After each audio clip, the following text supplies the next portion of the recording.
गिल्लू महादेवी वर्मा। कौन कह सकता है कि पशु पक्षी भावहीन प्राणी हैं। वे भी हमारी तरह कभी कभी हमसे भी अधिक भावानुकूल, विचारवान और सहृदय व्यवहार करते हैं। महादेवी वर्मा ने एक छोटा सा जीव गिलहरी के बच्चे का रेखांकित कर प्राणी जगत की मानव सहज जीवन शैली का प्रभावशील चित्रण किया है।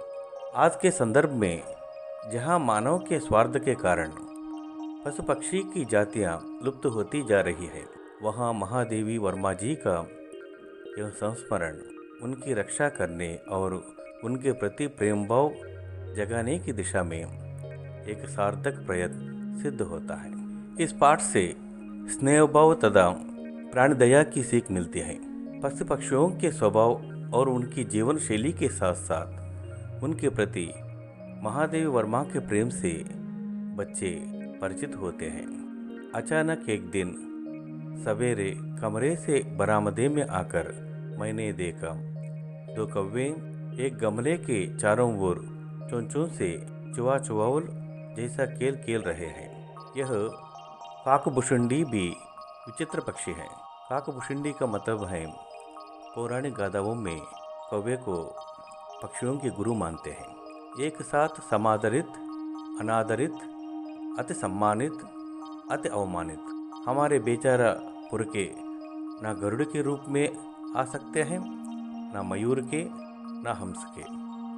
उन्हें पितरपक्ष में हमसे कुछ पाने के लिए काक बनकर ही अवतरीर्ण होना पड़ता है। इतना ही नहीं, हमारे दूरस्थ प्रियजनों को भी अपने आने का मधुर संदेश इनके कर्कश स्वर में ही देना पड़ता है। दूसरी ओर हम कौवे और काव काव करने को अवमानित के अर्थ में ही प्रयुक्त करते हैं। ऐसे काकपुराण के विवेचन में अचानक बाधा आ पड़ी, क्योंकि गमले और दीवार की संधि में छिपे एक छोटे से जीव पर मेरी दृष्टि रुक गई। निकट जाकर देखा, गिलहरी का एक छोटा सा बच्चा है जो संभवतः घोंसले से गिर पड़ा है और अब कौवे जिसमें सुलभ आहार खोज रहे हैं। काकद्वय की चोंचों के दो गांव इस लघु प्राणी के लिए बहुत थे, अतः वह निश्चेष्ट सा गमले से चिपका पड़ा था। सबने कहा, कौवे की चोंच का घाव लगने के बाद यह बच नहीं सकता, अतः इसे ऐसे ही रहने दिया जावे। परंतु मन नहीं माना। उसे हौले से उठाकर अपने कमरे में लाई, फिर रुई से रक्त पोंछकर घावों पर पेनिसिलिन का मरहम लगाया। कई घंटों के उपचार के उपरांत उसके मुंह से एक बूंद पानी टपकाया जा सका।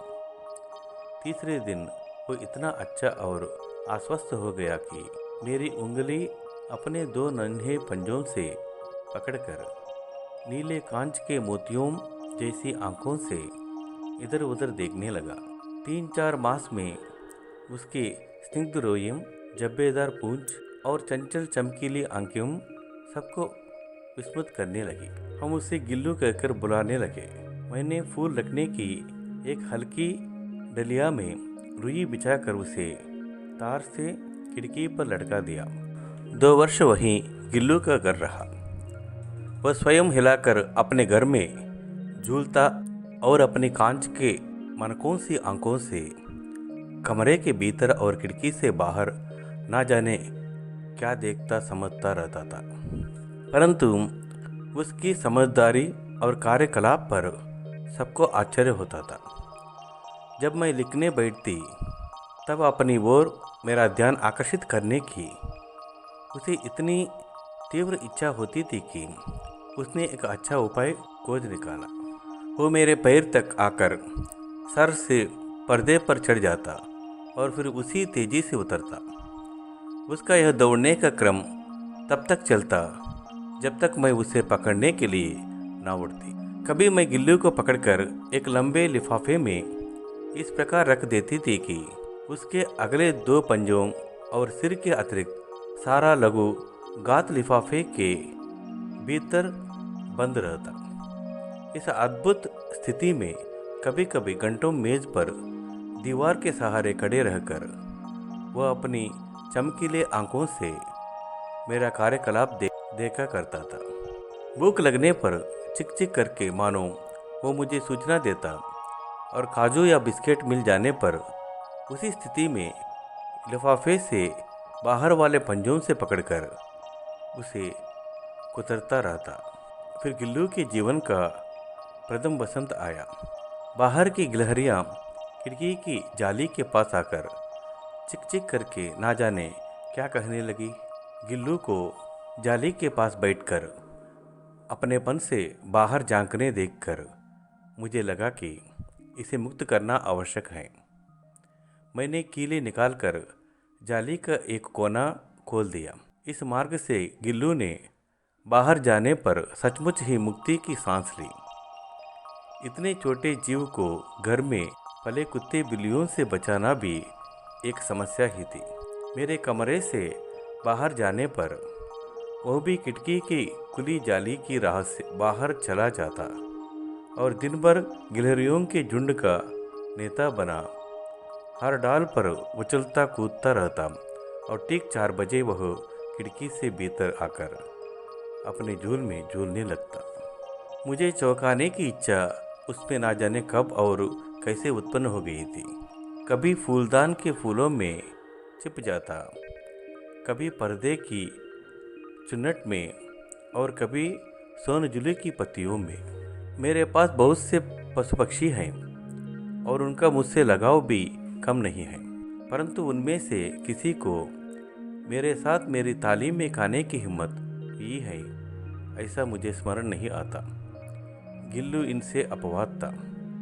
मैं जैसे ही खाने के कमरे में पहुंचती, वो खिड़की से निकलकर आंगन की दीवार बरामदा पार करके मेज पर पहुंच जाता और मेरी तालीम में बैठ जाना चाहता।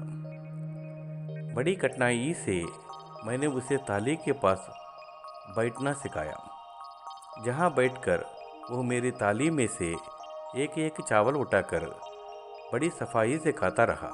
काजू उसका प्रिय खाद्य था और कई दिन काजू ना मिलने पर वो अन्य खाने की चीज़ें या तो लेना बंद कर देता था या झूले से नीचे फेंक देता था। उसी बीच मुझे मोटर दुर्घटना में आहत होकर कुछ दिन अस्पताल में रहना पड़ा। उन दिनों जब मेरे कमरे का दरवाज़ा खोला जाता, गिल्लू अपने झूले से उतरकर दौड़ता और फिर किसी दूसरे को देखकर तेजी से अपने घोंसले में जा बैठता।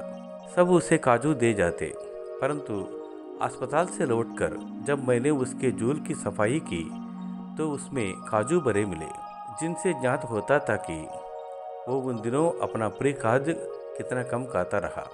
मेरी अस्वस्थता में वो तकिए पर सिरहाने बैठकर अपने नन्हे नन्हे पंजों से मेरे सिर और बालों को हौले हौले सहलाता रहता। गर्मियों में जब मैं दोपहर में काम करती रहती तो गिल्लू बाहर जाता, ना अपने झूले में बैठता, वो मेरे पास रखी सुराही पर लेट जाता और इस प्रकार समीप भी रहता और ठंडक में भी रहता। गिलहरियों की जीवन की अवधि 2 वर्ष से अधिक नहीं होती, अतः गिल्लू की जीवन यात्रा का अंत आ ही गया। दिन भर उसने ना कुछ खाया ना वह बाहर गया। पंजे इतने ठंडे हो रहे थे कि मैंने जागकर हीटर लगाया और उसे उष्णता देने का प्रयत्न किया, परंतु प्रभात की प्रथम किरण के साथ ही वह चिर निद्रा में सो गया।